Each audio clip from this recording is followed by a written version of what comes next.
ngayong tanghali po ng November 20, 2024 na kung saan sa ngayon po ay wala tayong binabantayan na banta ng sama ng panahon na maaari po na makapekto dito sa ating bansa for the next 3 to 5 days. Pero meron po tayong tatlong weather system ngayon na umiiral po dito sa ating bansa. Una na po dyan ang easterlies o yung mainit na hangin na mula sa Pacific Ocean na umiihip po mula silangan ng Luzon,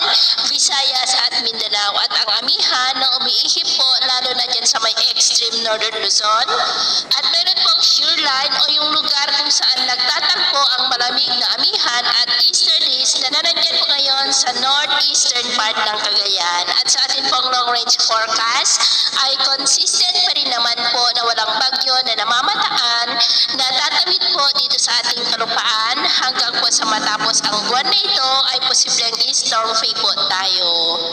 At sa lagay po ng ating panahon ngayong tanghali ay generally fair weather naman sa malaking bahagi ng ating bansa, pero dahil sa amihan at shear line ay cloudy skies with isolated rains sa ilang bahagi po ng Cagayan, Babuyan Islands at Batanes. At dahil naman sa mga localized thunderstorm,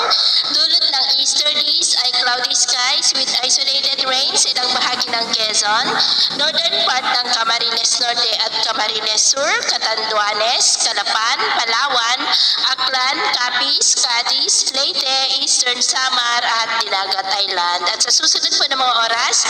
generally fair weather pa rin sa malaking bahagi ng ating bansa, pero may chance pa rin ng cloudy skies with isolated rain sa ilang bahagi ng Cagayan Valley, Quezon, Camarines Provinces, Palawan,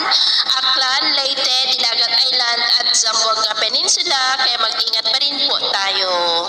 At sa atin naman pong mga baybayin, dahil po sa amihan ay iwasan na muna natin ang papalaot sa buong seaboard po ng Northern Luzon, sama po ang seaboard ng Batanes at Babuyan Islands, maging po sa seaboard ng Kanluran ng Central Luzon, hanggang po dyan sa seaboard ng northern part ng Palawan at northern seaboard ng Camarines Provinces at Catanduanes, dahil ang mga alon dyan ay posible po na aabot hanggang sa 4 to 7 meters height.